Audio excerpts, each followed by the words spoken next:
Hello students, welcome to our channel science zone by Usha चल। तो बेटा आज हम इस वीडियो में कक्षा 8 पार्ट 5 कोयला और पेट्रोलियम के बारे में पढ़ेंगे। तो इस जो ये वीडियो है इसमें हम आज सिर्फ कोयले के बारे में पढ़ेंगे और पेट्रोलियम का हम इसके लिए नेक्स्ट वीडियो बनाएंगे, उसमें पढ़ेंगे। तो आपने देखो बेटे, आपके आसपास बहुत सारे संसाधन है, बहुत सारी चीजें हैं। आप उनमें एक बार तुलना करके देखिए, क्या वो प्रकृति से मिलते हैं या मनुष्य द्वारा बनाए हुए हैं। तो यानी कि जो उनमें से बहुत सारी ऐसी चीजें होंगी जो हमें प्रकृति से मिलती हैं, जैसे हवा है, पानी है, ठीक है, और बहुत सारी ऐसी चीजें हैं, सूर्य का प्रकाश है, ये सब क्या है, प्राकृतिक चीजें हैं। खनिज हैं जो हम धातुएं प्रयोग करते हैं, कोयला है, पेट्रोलियम, ये सब क्या है, प्राकृतिक चीजें हैं। और कुछ चीजें हमें मिलती है, मनुष्य बनाते हैं तो मानव निर्मित होती है, जैसे अब प्लास्टिक है, कांच है, कृत्रिम रेशम है, कृत्रिम रेशे हैं, ये सब क्या है, मानव निर्मित है। तो यानी कि पदार्थों को हम दो श्रेणियों में बांट सकते हैं, प्राकृतिक स्रोत से मिलने वाले और मानव निर्मित। तो जो प्राकृतिक स्रोत से मिलते हैं हमें वस्तुएं, उन्हें क्या कहते हैं, प्राकृतिक संसाधन। तो आप क्या परिभाषा कहेंगे, वे पदार्थ या वे वस्तुएं जो हमें प्रकृति से मिलती हैं, क्या कहलाती हैं, प्राकृतिक संसाधन, यानी कि प्राकृतिक संसाधन। तो प्राकृतिक संसाधन समझ में आया, इसमें हमारे खनिज आ गए, हवा, पानी, जल। फिर बात आती है कि जो हमारे प्राकृतिक संसाधन है बेटे, क्या सभी को हम कितना ही प्रयोग करते रहे, मतलब वो कभी खत्म नहीं होंगे? नहीं, वो डिपेंड करता है, वो निर्भर करता है कि उनके जो भंडार हैं, उनकी उपलब्धता कितनी है, कितनी मात्रा में भंडार हैं, उनके भंडार सीमित हैं या असीमित हैं। तो जो हमारे प्राकृतिक संसाधन है, उनकी उपलब्धता के आधार पर खनिजों को, जो प्राकृतिक संसाधनों को हम दो भागों में बांटते हैं। इसके आधार पर, उनकी उपलब्धता के आधार पर। एक आते हैं हमारे अक्षय प्राकृतिक संसाधन,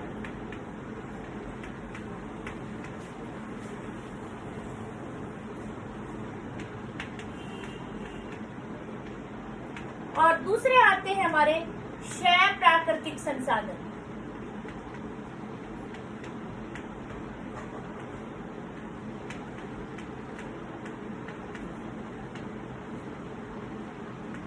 जो अक्षय प्राकृतिक संसाधन है, इसका दूसरा नाम होता है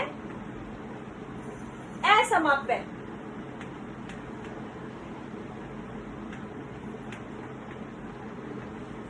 प्राकृतिक संसाधन, और इनको बोलते समाप्य प्राकृतिक संसाधन। अब नाम से ही क्लियर हो गया, असमाप्य, यानी कि इनमें अंतर पूछते हैं बेटा कई बार।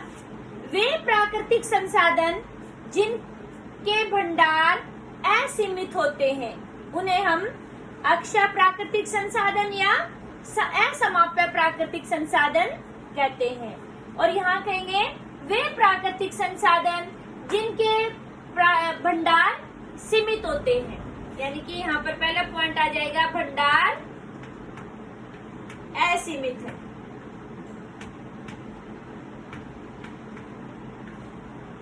ठीक है, और यहां आ जाएगा कि भंडार सीमित है।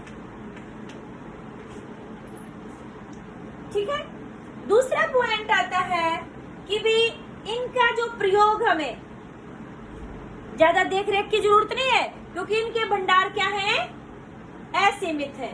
तो इनका प्रयोग करते वक्त हमें बहुत ही सोच समझ कर प्रयोग करना चाहिए, क्योंकि ये भंडार सीमित है। हम इनका अंधाधुंध प्रयोग करते रहेंगे तो जल्दी खत्म हो जाएंगे, और फिर इनके बनने में हजारों करोड़ों साल लगते हैं। ऐसे तो हमारे आगे आने वाली पीढ़ी को पता ही नहीं चलेगा कि ये भी कोई प्राकृतिक संसाधन होते थे, मान लो हम उनको खत्म कर देंगे तो। ठीक है, इसके उदाहरण बता सकते हैं अक्षय के, हवा,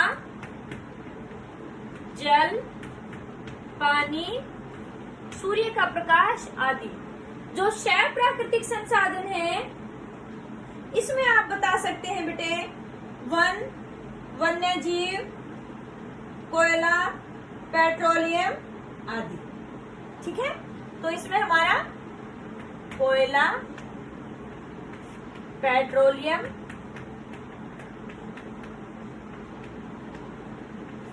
वन आदि। तो ये था बेटे आपके जो प्राकृतिक संसाधनों कितने प्रकार के होते हैं और उनको हम कैसे परिभाषित कर सकते हैं या अंतर बता सकते हैं। कई बार ऐसे पूछ लेते हैं अक्षय प्राकृतिक संसाधन कौन से हैं, तो उदाहरण दीजिए। तो आप परिभाषा भी बता सकते हैं यहाँ से और उनके उदाहरण भी बता सकते हैं। फिर हम बात करते हैं कोयले के बारे में।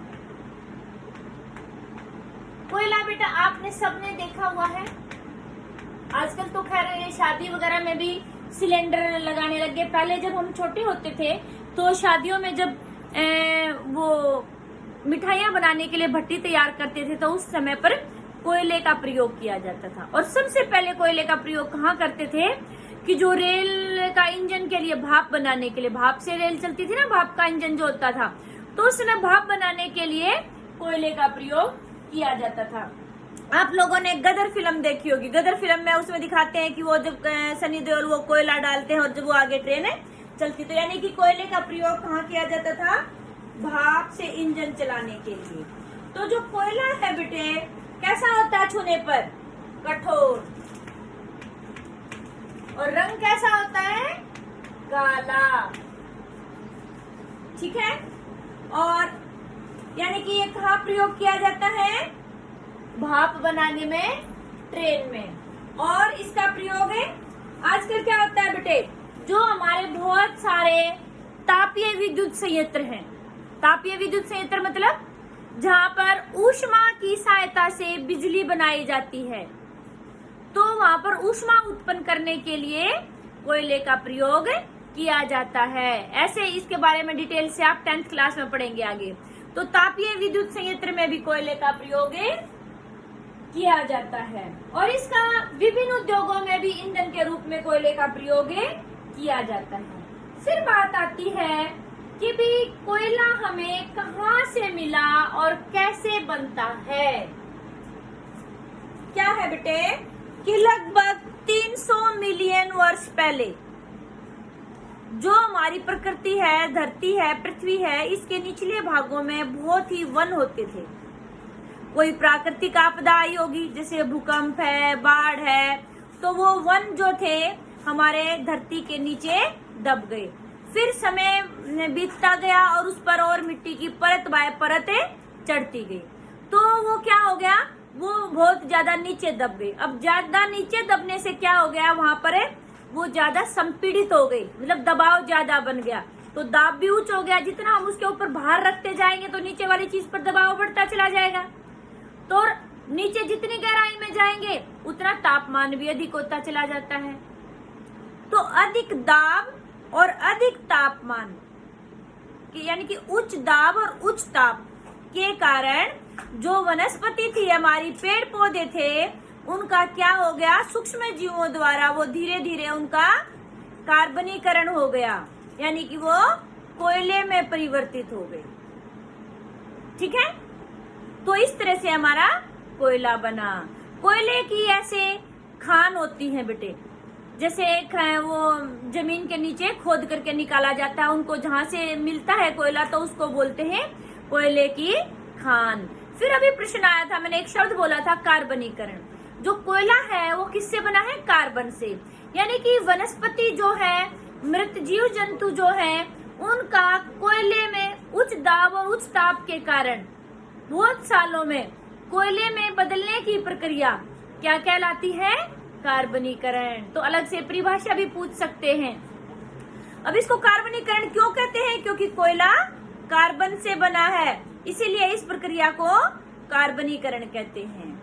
फिर बात आती है बेटे, ये जो कोयला है इसको एक और नाम दिया गया है, जीवाश्म ईंधन।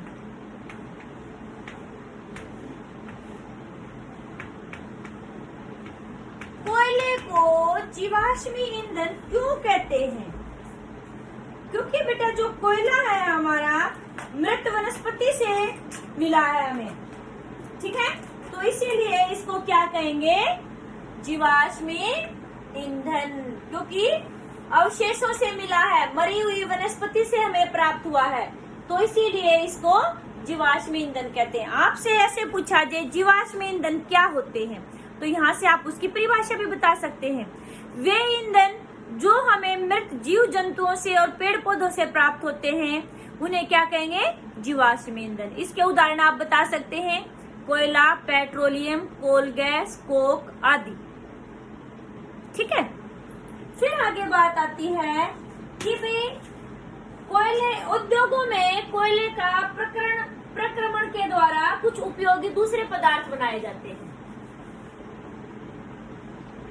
तो कोयले के प्रक्रमण से कौन कौन से पदार्थ बनते हैं,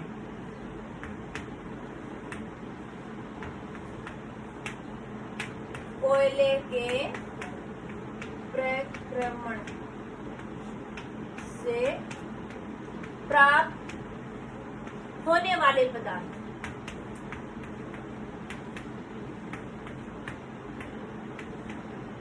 तो बेटे हमें कौन कौन से पदार्थ मिलते हैं इसमें। नंबर 1 कोक, इनके बारे में अभी हम इस चर्चा करेंगे। नंबर 2 कोलतार,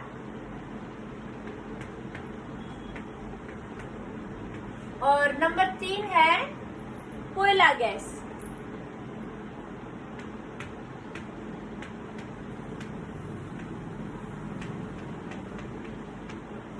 ठीक है, तो ये हमें जब कोयले का उद्योगों में प्रक्रमण किया जाता है तो वहां पर ये हमें कुछ उपयोगी पदार्थ प्राप्त होते हैं, तो उनको क्या बोलते हैं, ये हमारे कोक, कोलतार और कोयला गैस।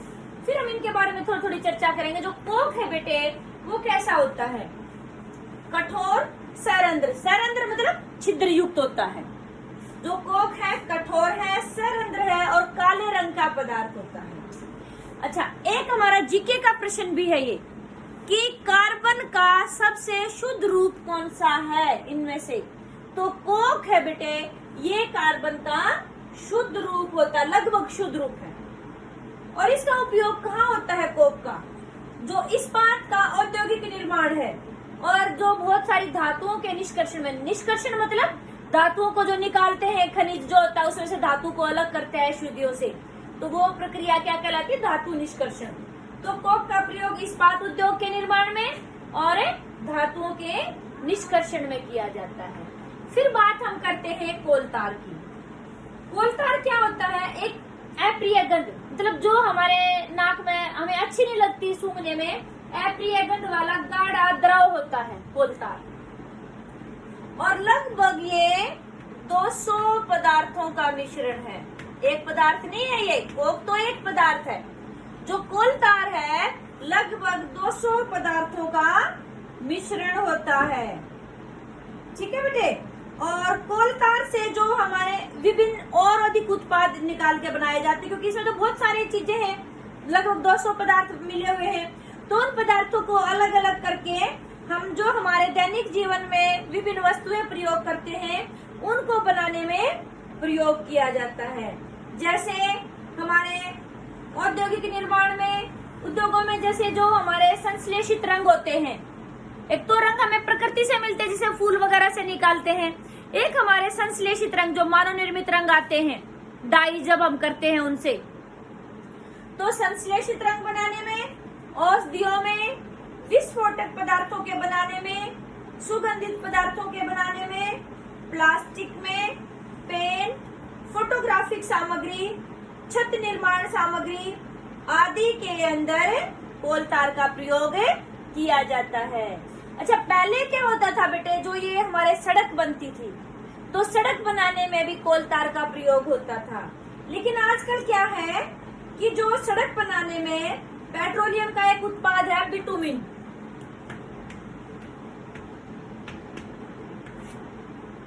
उसका प्रयोग किया जाने लगा कोलतार की जगह, क्योंकि जो कोलतार है बेटे ये जल्दी खराब होती है सड़क, और बिटुमिन वाली की जो सड़क है वो ज्यादा लंबे समय तक सही रहती है।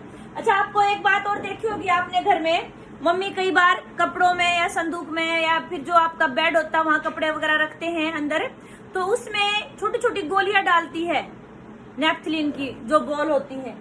तो जो गोलियां होती है बेटे नेपथलीन की गोलियां, वो भी किससे बनाई जाती है? कोल तार से। वो गोलियां क्यों डाली जाती है? कि छोटे छोटे जो कीड़ों मकोड़े होते हैं वो हमारे कपड़ों को खराब ना करें, तो इसलिए वो गोलियां भी किससे बनती है? हमारी कोल तार से।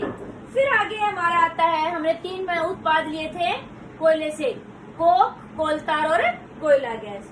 कोयला गैस क्या होती है बेटे? जब कोयले का प्रक्रमण के द्वारा कोक बनाते हैं, तो कोक बनाते वक्त एक गैस निकलती है, उसको बोलते हैं कोयला गैस। तो जो कोयला प्रक्रमण संयंत्र के आसपास में जो उद्योग होते हैं बेटे, उनमें कोयला गैस ईंधन के रूप में प्रयोग की जाती है, ठीक है। और लंदन में बेटे 1810 में और न्यूयॉर्क में 1820 के आसपास जो कोयला गैस का जो प्रयोग है बेटे, वो किसके लिए किया गया था? सड़कों पर रोशनी के लिए।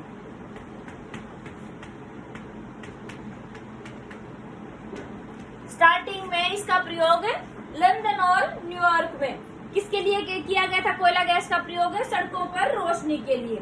लेकिन आजकल इसका उपयोग किस लिए होता है? ऊष्मा के स्रोत के रूप में।